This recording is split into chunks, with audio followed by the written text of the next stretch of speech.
Hey there, Luka and Patrick. Thank you guys so much for joining me today. Really, really appreciate it. If you don't mind, real quick, just introducing yourself, starting with Luka. Hello, my name is Luka and I'm the Director of Operations at As Architecture. My name is Patrick Chua. I own the Patrick Chua Agency Inc., which is a insurance brokerage in San Mateo, California. Thank you both for joining me. And today we are going to talk about ADUs, building ADUs, laws, everything kind of ADUs. We've been hearing a lot about this in the news in the last several years. And it seems like more and more stuff keeps coming down the pipe, I think, with like SB9 and all these other things. People see it on the news, and there's a lot of, just like with everything else, a lot of misinformation or not a lot of good details about things. So I'm happy that you're on, Luka, that maybe you can give us a little bit of information about ADUs and educate us. Yeah, as I said, my name is Luka and I'm Director of Operations at As Architecture. We are an architectural firm based in Sacramento. We have collectively over 12 years of experience, and we've been covering projects in the Bay Area, Sacramento, and Los Angeles. Over the years, we've done a lot of residential ADU projects. We worked in all kinds of scales, and just in the last couple of years, we've done over a couple of dozen ADUs, and that's what we're going to talk about today. So first, I'll go through some regulations, show you a few ADU examples, and then we'll talk about AB1033 and SB9 in more detail. For those of you who are unsure what an ADU is, it's a separate dwelling area on the same land as a single-family house or multi-family residential property. There have been a lot of changes to laws in California. I would say that all the cities and state and the state of California is trying to make things easier for homeowners to build ADUs on their lots. For the size requirements, some rule of thumbs that you should keep in mind when trying to build an ADU is usually the max height is about 16 feet. You have to stay 4 feet away from the property line, 5 feet from the main house. And usually you're looking at $850 for one bed, one bath, or $1,200 for two bed, one bath ADUs. So the process for applying for an ADU and kind of expanding the permit, you would first need to go through the financing and then figure out the financing. You would hire an architect to help you figure out what is possible and what complies with zoning. We can do a zoning analysis, figure out a couple of design options that you like, and then once you choose one of those, we can manage engineers, energy consultants, other people that need to be involved in the project. Then we can compile everything and create construction documents that get submitted to the city. Then once the city approves the documents, then you can go ahead and hire a contractor to build the ADU. Once you build it, you may occupy, rent, or sell it, even now with the newest regulation. Types of ADUs are basement conversion, converted garage, detached ADU, and attached ADU. I'll show you 3 of these as an example today. So for the first one is the basement conversion. In this one, we worked with an existing 2-car garage. So you can see here on the left, the existing building and the new building. So here you can see the unfinished basement that we dealt with here. This is in Oakland. We proposed to the client to lower the existing slab by about 2 feet to get to about 8 feet of ceiling height on the inside. We had to dig a lot of earth out and then to prop up the existing building while the construction was going on. You can see even though it's a partially submerged unit, it gets a lot of natural light. You can see the window installation here. This was the finished unit after the renovation. So you can see a unit A and unit B for the new ADU. Here's before and after. And here's some interior photos that just help you visualize kind of what we were able to end up with that unit. For the converted garage, we had a project in San Leandro where we turned a garage/workshop unit behind the house into a studio ADU. It was a 330 square foot conversion. You can see the structure as it was renovated. You can see the main residence here. Even though it's a small building, we designed it in a way so that it still feels big inside, which always try to be efficient with the design of the building system. So everything here is in one wall. Here's the front view during the construction, and here's when it's finished. For the last example, I would like to show you is a detached ADU. Here's another idea that you can do is this was a loft to maximize the small lot size. So we actually did a kitchen and bathroom below the bedroom loft. And then we had like almost a double height space for the living area. And we also met the client's needs by giving him a home office, which was about 200 square feet besides the 600 square foot loft ADU. Here you can see some of the construction photos when the framing went up. Here are photos from the interior. You can see that double height space for the living. It's a pretty nice space, a lot of natural light with all these windows. Here's the stucco was going up. Here's the living area again. And then here's the interior photo. Here you can see one of the exterior photos. And now since we looked at all these examples, that we have these newest regulations, which are AB1033, which we're going to talk about today, and SB9. So for AB1033, the main thing is that ADUs can be sold separately. The ordinance is created to support more homeownerships. And when you decide to do this, you must notify the local utilities, including water, sewer, gas, and electric. of the creation and separate conveyance of the unit. And then in order to proceed with this thing, you need to create some form of a tenancy common agreement, which you may know as homeowners association. So you can continue managing the shared spaces. And the primary home and the ADU will have two different property taxes. For SB9, on the other hand, it's actually not a selling part of your property or another ADU. It's actually splitting the lot. So you're splitting one bigger lot in two smaller lots. And then by doing that, you're increasing the amount of total allowed units, including ADUs. In this case, the owner occupancy is required. So here's an example of our Sacramento development, which we worked on, which can show you on the same lot kind of examples of the AB1033 and SB9. So on the left-hand side, we have AB1033. In this case, we would keep the existing property as is. We wouldn't split the lot, but we would propose an ADU that could be sold behind the existing house. On the other hand, we have SB9, where you can split the lot, propose an ADU for the first lot, and because you're proposing another lot which can host a primary residence, that primary residence allows you to create another ADU which would be accessory to that second main residence. So in total, you get 4 units. So that's kind of a comparison between these two. Quick question, Luka. So the AB 1033 example, is there a garage requirement for any of those units? You'll most likely get a garage requirement for residential units. For ADUs, most likely there won't be a garage requirement. I guess my question, or even a parking space requirement. I guess my question is this, like, I'll give you an example. I think that's common in our area here in the peninsula, where I live in San Mateo, all throughout kind of our area here, is we have like 5,000, 6,000 maybe square foot lots. That's kind of the standard size for a lot of our areas. And I have a house, it's about 1,300 square feet or so upstairs. And then I have it goes downhill and there's some basement space that maybe we can excavate. And the Florida area ratio would allow me probably to have my house upstairs and maybe build an ADU downstairs. Now, I guess my question is, I have a 2-car garage in there, in the house. If I wanted to, let's say, maximize everything and kind of get rid of that garage and make that another junior ADU or something, or is there like a minimum number of garages that maybe they would require to be able to, build something for an AB 1033 sale? We would have to look at that in more detail and see what the city, kind of what the ordinance is by the city. You can also choose, like, all these rules for ADUs can also be chosen kind of through programs. So you have a state program and a local program, and sometimes there's a hybrid program. It depends what kind of program you choose, and the kind of all the laws or like ordinances that you'll have to follow will depend on kind of what program you choose. For example, for Sacramento, let's say if you choose the local program, you'll be able to build, let's say in some zoning areas, you'll be able to build an ADU that's 35 feet tall. But if you choose a state program, you will only be allowed 16 feet of height for an ADU.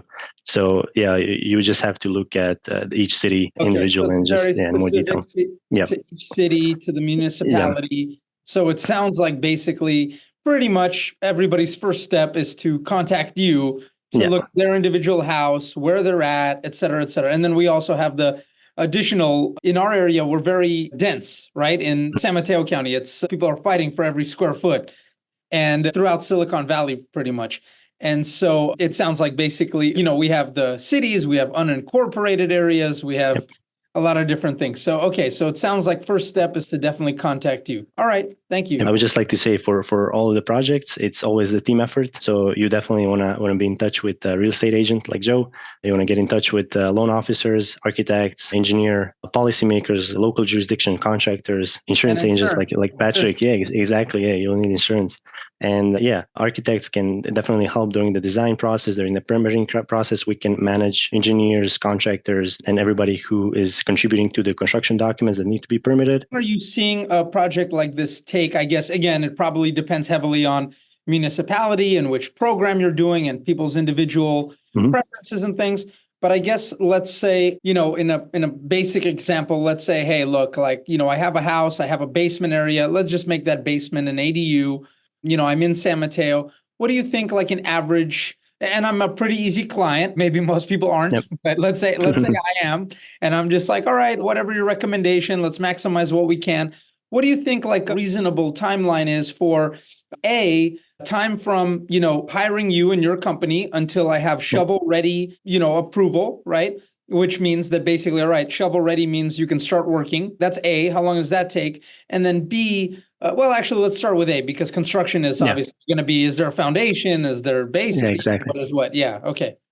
Yeah, exactly. For our time period, again, it's going to depend on kind of our communication, what things, and you as the client want, what kind of design options we want to look at. Of course, it's going to depend on the city and how long they take to review things. But I would say generally it will take probably a couple of months for the design and coordination between different engineers and to get the permit set ready. And once we apply to the city, it's probably going to take a couple of months for them to review and accept the document. Sometimes it goes really quick. So like even in a couple of weeks, we get a permit. Sometimes it's a couple to a few months, depending on how busy they are. And yeah, so I would say about a few months would probably be from point A to point B for that one. And then construction, obviously, that's Yep. a whole different animal.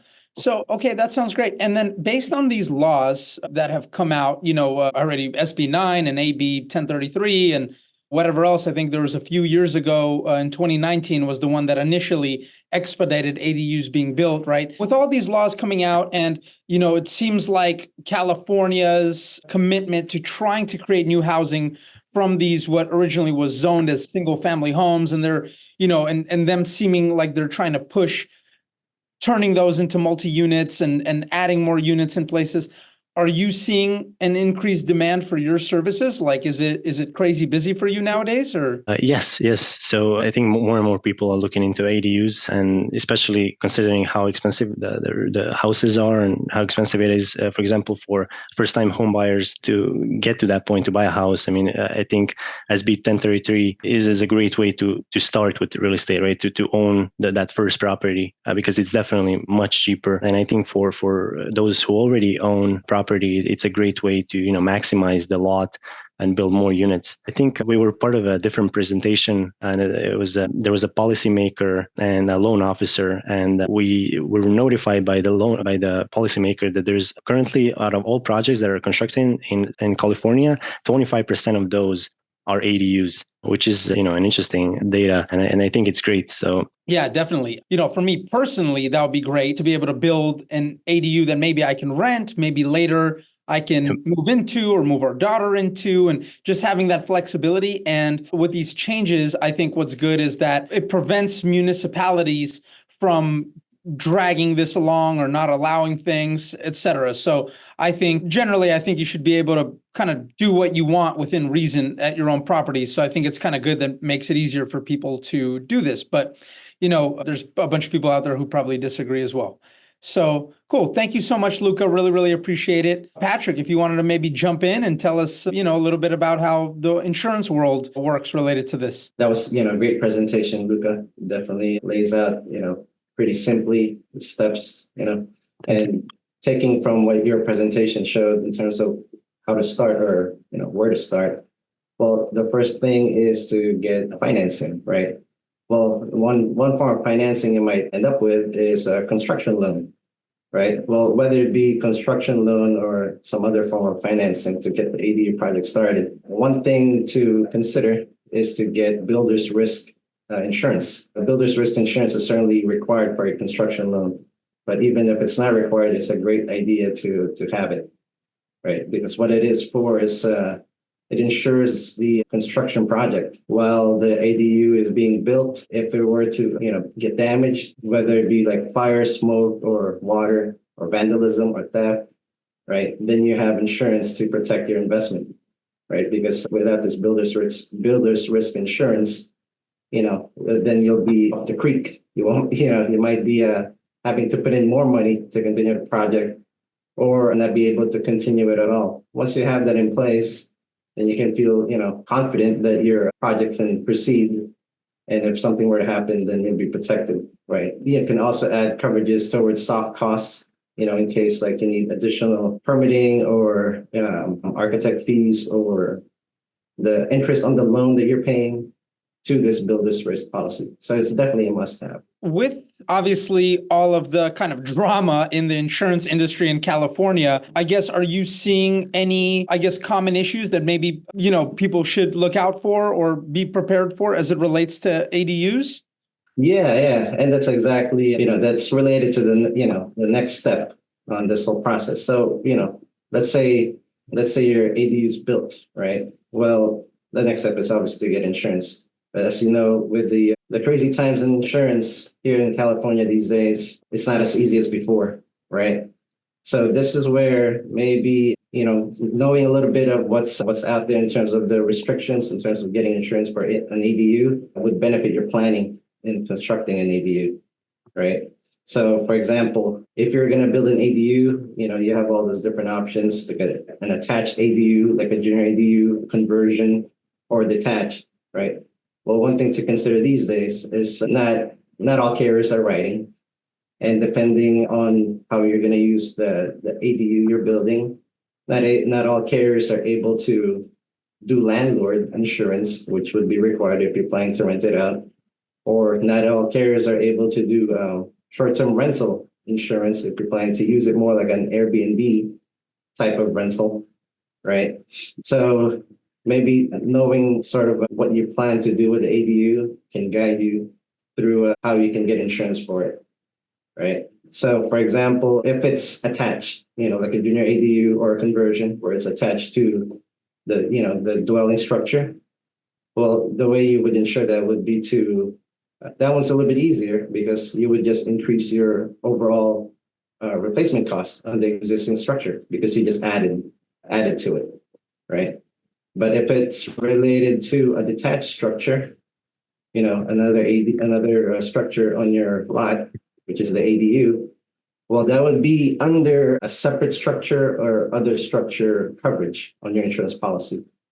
And that the separate structure, also called other structure, is basically for anything, any other feature, any other permanent feature on your lot besides the dwelling structure itself. That could go towards, the walkway, the fence, a swimming pool if you have it, like a basketball court if you have one, but definitely towards the ADU. And generally speaking, the other structure, separate structure coverage, generally that's insufficient by itself because that's typically like 10% of your dwelling limit, which is the coverage you're provided for the main structure. So typically 10% of your main structure will not be enough to adequately cover the ADU that you just built.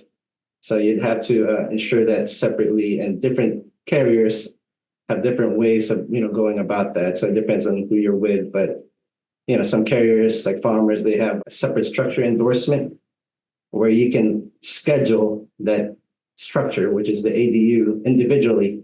So you can assign, replacement cost figure to that specific ADU. So that would be, one way that some carriers would go about it.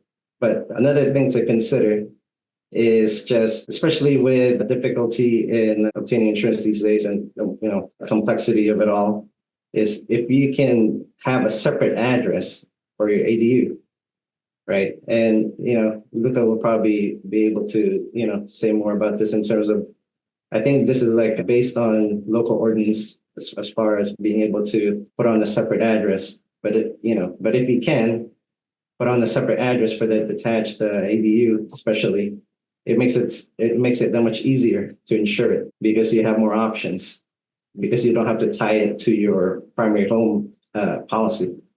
You can get a separate policy with a separate carrier if needed to ensure that separate structure. Yeah, it's actually required by almost by all cities. So that works out great.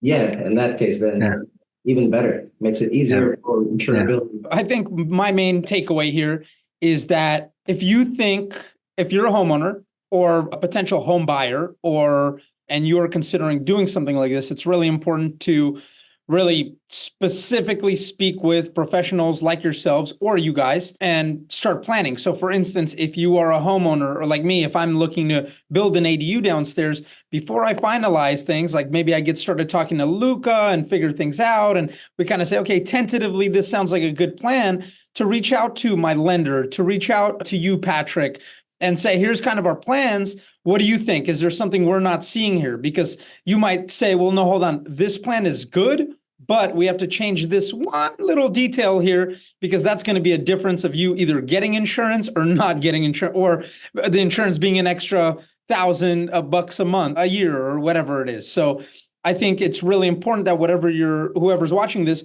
whatever your goals are, whatever your plans are, that you just make sure you do your due diligence and speak with the appropriate professionals, your advisors, to really just make sure that there's nothing you don't know that could cause you a bunch of issues down the line. Yeah, no, that's well said. Yeah.